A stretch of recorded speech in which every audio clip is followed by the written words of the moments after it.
Hello everyone, my name is Gabriel Stein. I am Director Asset Management Services of Oxford Economics. Welcome back to one of our irregular series of podcasts. I'm sitting here with Christine Shields, who is one of our lead economists, and we're going to discuss Chinese politics and the impact on economics. I want to stress that because, of course, we are not political consultants. Nevertheless, from time to time our analysis has to veer into politics, and this is perhaps one of these times. To give you a little bit of background, over the past 3 days, the 10th to the 13th of August, the Chinese authorities have devalued the RMB 3 times, each time saying that this was a once-off and would not be followed by further measures.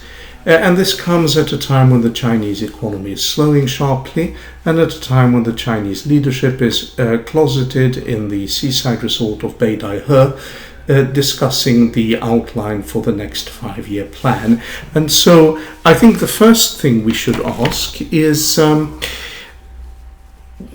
what is really happening? Is Xi Jinping moving away from being a banner holder of reform? When he became Secretary General and President, he was very much, he nailed his collars very firmly to the mast of economic reform, but he seems to have moved away from that, Christine.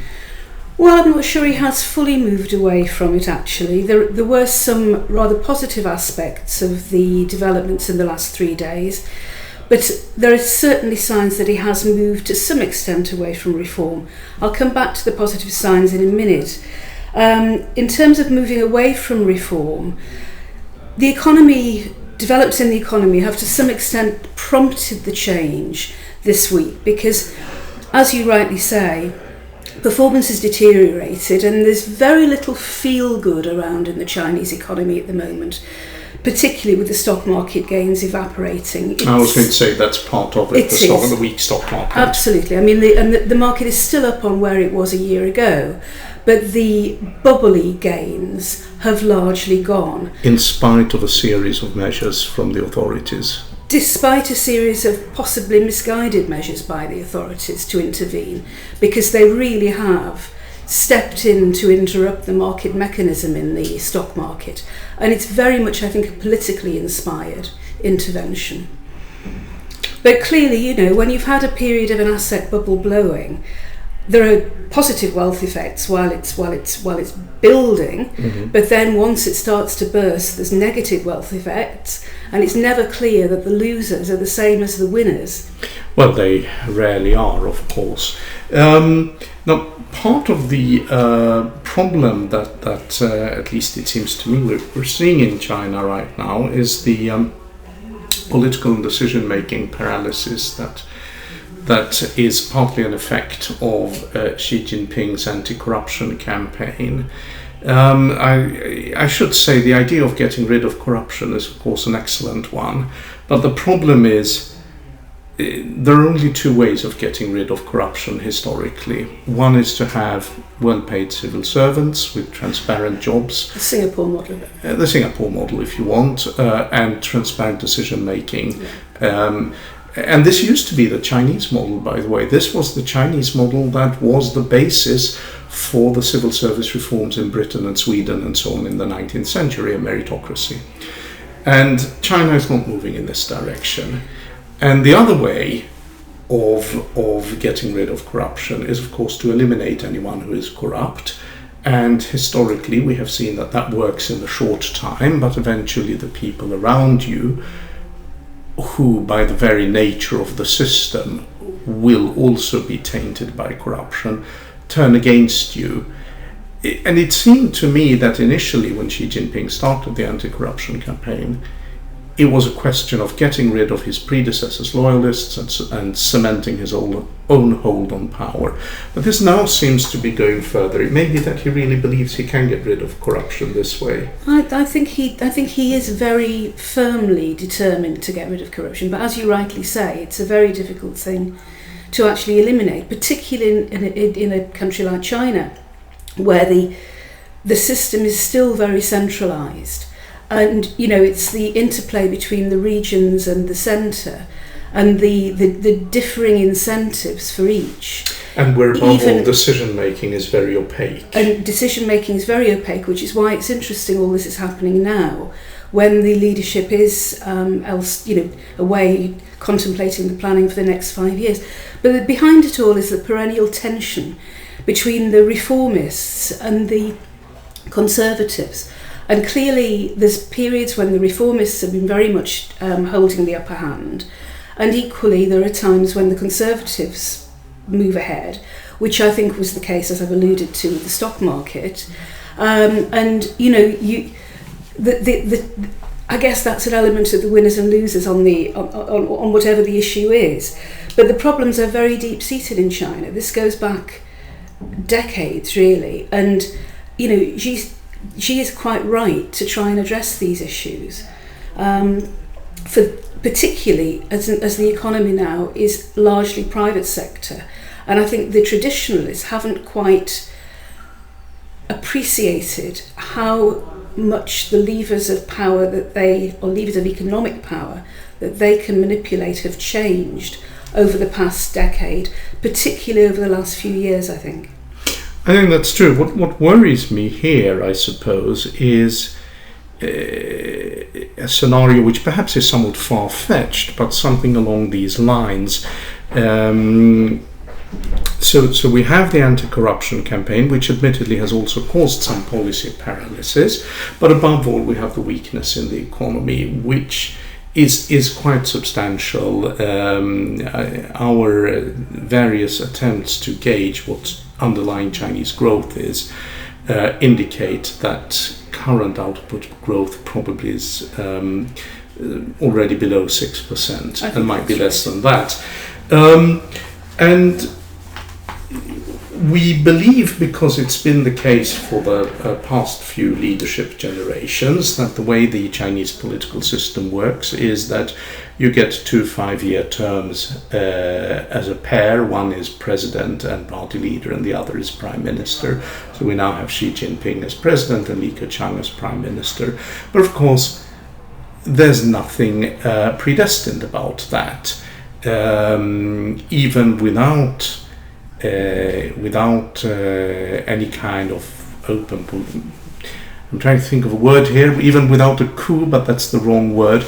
But let's say it is possible that opponents of economic reform could blame Xi Jinping for what's going on, and therefore, and also not least because the anti-corruption campaign can come too close to them, and therefore in perfectly, let us say, legal or constitutional forms, there would be a move to deny him a second 5-year term.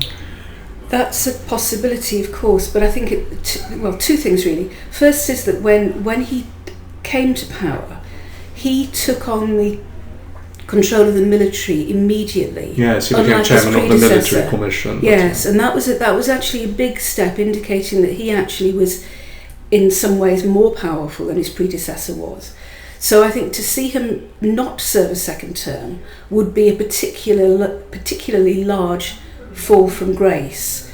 And I think also that the second thing would be that the slowdown in the economy, to some extent, has to be expected, because you can't continue to grow at 10% forever. And, it went from 10% to 9% to 8%. You can't sustain that pace of growth over decades. In fact, China has already sustained it for far longer than anyone in history. Absolutely, and it's caught up in a dramatic fashion, but it can't continue to keep growing at that pace. That's true, but it might be.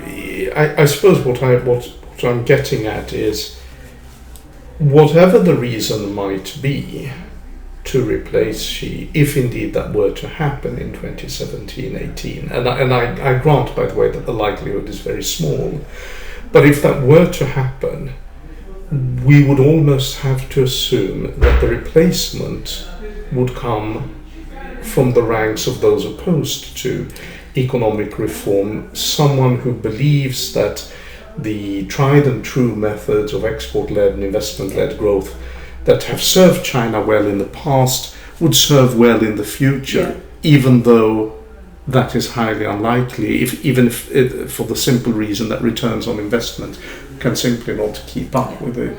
Yeah, I think that's right. But there's another consideration to bring in here, and that's the appointment of the technocrats behind the top line leadership. One of the most important players in this game, if you like, is the governor of the central bank, the People's Bank of China. Yes. And he is very much a pro-reform candidate. Now, at some point, his term will come to an end, and he will have to be replaced. It's already been extended beyond It's been extended, normal, absolutely. And, it's not clear how long he will continue to stay in post. And then, of course, the key question is who replaces him, and of which side of this reformist versus traditionalist divide they come from. And, it's been the People's Bank and the China Bank Regulatory Commission. They're both very important players in the pace and character of the reform in China going forward. And in both cases, they've actually been reasonably impressive in recent years. And of course, they've played well with the West. They're standing in the West with the IMF and with other regional countries have been actually very positive. So, if I'm the pessimist here and fearing the worst, you're slightly more optimistic. She will be reappointed, and she is actually still, on the whole, the reformist that we hoped he was. I think, as we said at the outset, behind the devaluations, there have been some positive developments which have received a lot less headline press anyway. In particular, the fluctuation band of the exchange rate is to be widened, and that will enable more market influence on the exchange rate. The other development is that there's been a sale of central bank certificates of deposit at an unregulated interest rate. Yes. And that's a very important development because it means that market forces will play a greater role in setting both interest rates and back to the exchange rates. And that is, both these are very important developments which the IMF has welcomed. And it probably, in both cases, is a step closer towards China eventually having a fully convertible currency and perhaps ultimately becoming a reserve currency. Well, becoming a reserve currency, that's ultimately a decision not made by the Chinese or even by the IMF. It's made by others if they want to keep the RMB as part of their reserves. Indeed. As some of them already do. Well, but yes, I agree, the importance of the RMB will grow substantially if the currency is convertible. China's tipped its toe in the water there by having the bilateral conversion deals with country by country. Yes. And that's actually another important development that's been brewing over a number of years and is a very important step. It's the way China does reform. China doesn't generally do big bang reforms. It does iterative reforms, and it tries a little bit. If it works, it does another little bit, and more, until eventually, some point down the line, you find the where you are now compared with where you were, say, 18 months ago, is a big step change, but it's happened in lots of baby steps, and that's, I think, what's going on here. Well, I hope you're right. I am more concerned. I think the economy is the current weakness threatens a pullback to methods that would actually be bad for China, bad for the world, and move China into a cul-de-sac. Nevertheless, I hope that you're more right than I am. Well, just one more point I was going to say. That's what you say is certainly true, but I think what is absolutely true is that the renminbi is no more a one-way bet, and that's probably the lesson of what's happened this week. You're right, that's the most important point perhaps. Thank you very much, Christine. We will be back with further podcasts about any topic in the future.